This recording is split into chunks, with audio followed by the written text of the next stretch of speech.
बच्चों last turn पर हम लोगों ने पढ़ा था आवृतबीजी पौधों का जीवन इतिहास, और उसके अंतर्गत पुष्प में कितने चक्र होते हैं, माइक्रोस्पोरोजिनेसिस, मेगास्पोरोजिनेसिस, लघु बीजाणुजनन, गुरु बीजाणुजनन, ये पढ़ा था। इसके बाद परागण या पॉलिनेशन, इसके बाद फर्टिलाइजेशन या निषेचन पढ़ा, और इसके पश्चात हम लोगों ने पढ़ा था इसमें डबल फर्टिलाइजेशन, डबल या दोहरा निषेचन के पश्चात क्या होता है, इसमें जाइगोट या एम्ब्रियो बनता है, और जाइगोट या एम्ब्रियो के निर्माण के पश्चात इसका डेवलपमेंट, डाइकॉट का डेवलपमेंट अलग होता है, मोनोकॉट का डेवलपमेंट अलग होता है। तो इस प्रकार से जो डाइकॉट और मोनोकॉट एम्ब्रियो का डेवलपमेंट है वो हम लोगों ने डिस्कस किया था। इसके पश्चात इसमें जो बीजांड कितने प्रकार के होते हैं उसको मैंने लास्ट टर्न पर आपको दिया। बीजांड कितने प्रकार के होते हैं उनका आरेख बनाने के लिए दिया, और इसमें आवृतबीजी पौधों का जो जीवन चक्र होता है, लाइफ साइकिल होती है, वो भी मैंने आपको बनाने के लिए दी है, तो उसको आप आरेख बना लेंगे। आज हम उसी के आगे कुछ क्वेश्चन आंसर के डिस्कशन करते हैं, कुछ प्रश्न उत्तरों को डिस्कस करते हैं, और इसके पश्चात नेक्स्ट टर्न पर हम आपको क्वेश्चन आंसर क्वेश्चन पूछ देंगे, जिनको आप फेयर कॉपी में उनके आंसर लिखेंगे, क्वेश्चन लिखेंगे। तो इस प्रकार से यहाँ पर कुछ क्वेश्चन आंसर हम लोग आज डिस्कस करते हैं। जैसे कि पहला क्वेश्चन है इसमें, आवृतबीजियों का जनन भाग क्या है? आवृतबीजियों का जनन भाग क्या है? Reproductive part of the angiosperm plant. तो आवृतबीजियों का जनन भाग क्या होता है? पुष्प या फ्लावर। एंजियोस्पर्म का रिप्रोडक्टिव पार्ट क्या होता है? फ्लावर होता है। दूसरा क्वेश्चन, पुष्प किसे कहते हैं? What is flower? फ्लावर क्या है? तो फ्लावर क्या है? ये मॉडिफाइड सूट है, रूपांतरित प्ररोह है। जो ऊपर पौधे के तने होते हैं ना, उनकी शाखाएं होती हैं, उनके उभार होते हैं, उन्हीं का परिवर्तित रूप है पुष्प, वही परिवर्तित हो जाता है। अगला क्या है? उमंग क्या है? उमंग या स्टेमेंस क्या है? तो पुमंग या स्टेमेंस या एंड्रोसियम क्या होते हैं? उमंग या स्टेमेंस या एंड्रोसियम क्या होते हैं? ये फ्लावर के मेल रिप्रोडक्टिव पार्ट होते हैं। नर जननांगों को पुमंग या एंड्रोसियम कहते हैं। पुष्प के नर जननांगों को पुमंग या एंड्रोसियम कहते हैं। तीसरा क्वेश्चन, पक्षियों द्वारा परागित एक पौधे का नाम बताएं। ऐसे पौधे का नाम बताएं जिसमें कि पक्षियों द्वारा, बर्ड्स के द्वारा पॉलिनेशन होता है। तो किसमें होता है? इसका नाम है बिग्नोनिया। बिग्नोनिया इसका बोटेनिकल नेम है, वैज्ञानिक नाम है।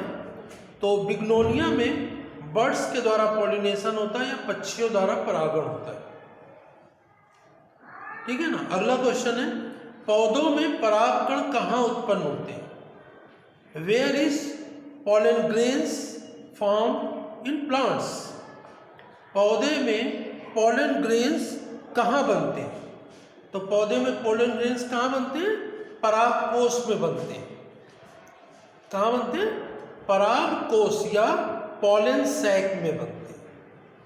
अगला क्वेश्चन है, मातृ कोशिका में गुणसूत्रों की संख्या कितनी होती है? मदर सेल में नंबर ऑफ क्रोमोसोम्स कितने होते हैं? तो मदर सेल्स में या मातृ कोशिका में गुणसूत्रों की संख्या द्विगुणित या डिप्लॉयड होती है।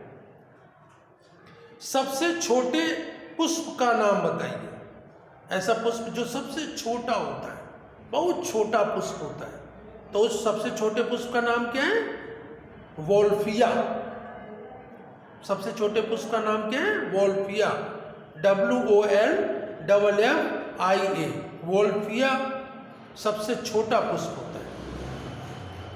अगला क्वेश्चन है, भ्रूण का निर्माण किस कोशिका में होता है?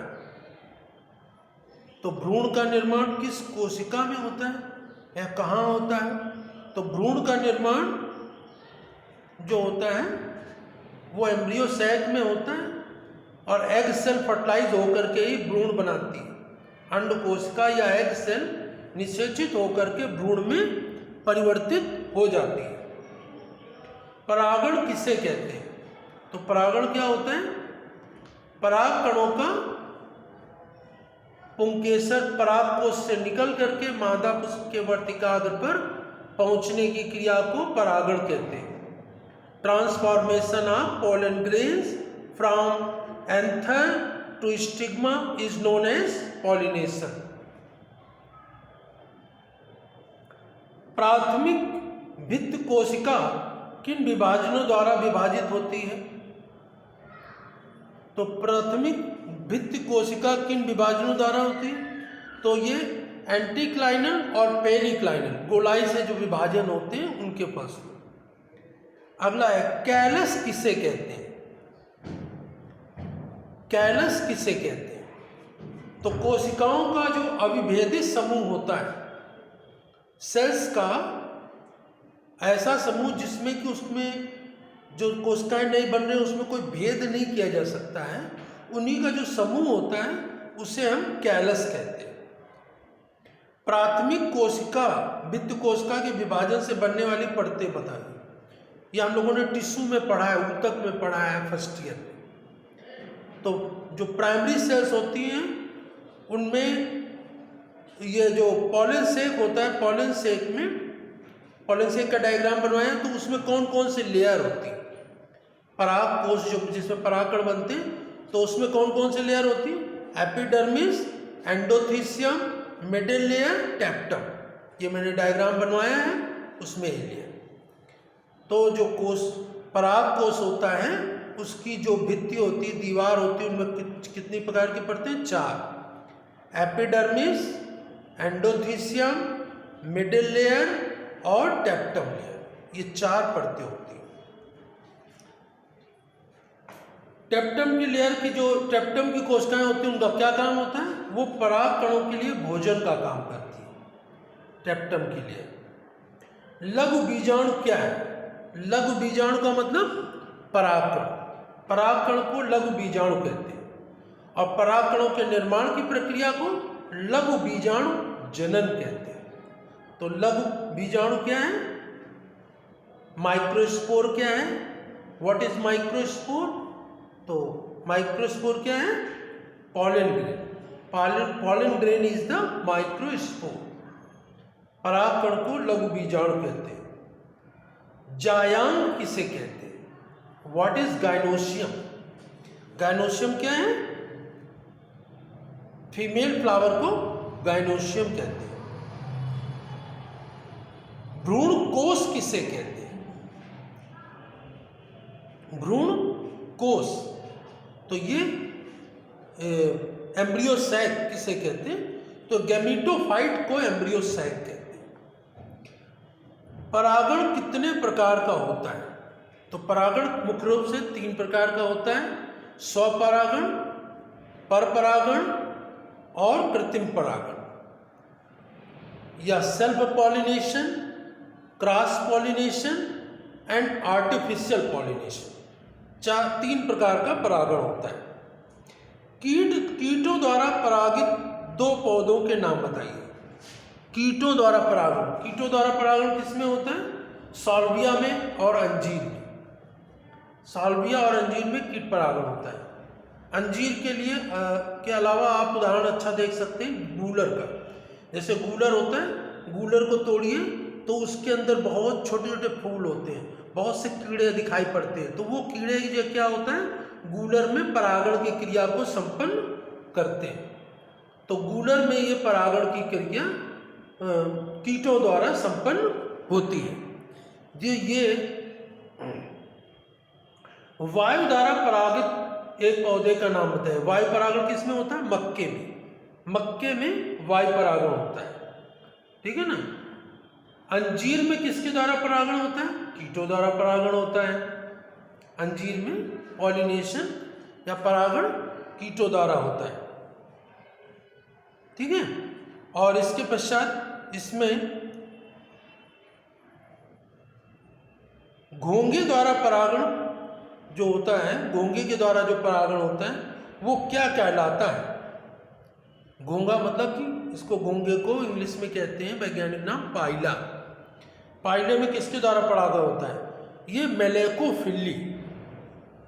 घोंघे के द्वारा जो परागण की प्रक्रिया होती है उसको मेलेकोफिली कहते हैं।